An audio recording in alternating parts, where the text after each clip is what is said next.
Little Sal was so excited when her mother decided to take her to Blueberry Hill to pick blueberries. With her shiny tin pail in hand, Sal eagerly followed her mother.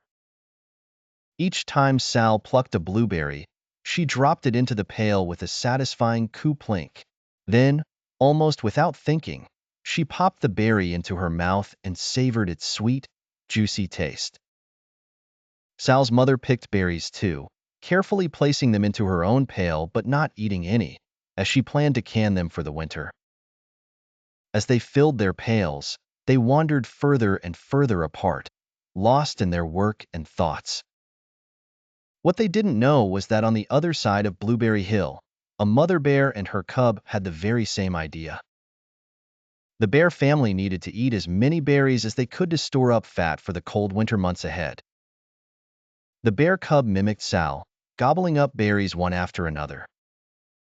Unbeknownst to both mothers, the two young ones, Sal and the bear cub, began to follow the wrong parent. Sal merrily trailed after the mother bear, not noticing the furry, large figure. The bear cub, meanwhile, waddled behind Sal's mother, intrigued by the tin pail and the coo-plink, coo-plank, coo-plunk sounds of the blueberries. It wasn't until the bear cub tried to nibble straight from Sal's mother's pail, and the mother bear heard the distinct sound of blueberries dropping into a pail, that both mothers realized the mix-up. With gentle nudges, the mothers found their respective children and reunited them.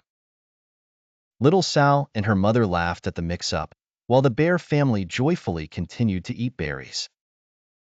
As Sal and her mother started back home, Sal dropped one last blueberry into her now empty pail. Back in their cozy kitchen, Sal watched her mother can the berries they had picked, making sure they had enough for the winter. It had been a berry fun day at Blueberry Hill. Just before leaving, Sal drops a blueberry into her empty pail. The end papers show Sal again playing in the kitchen while her mother cans berries.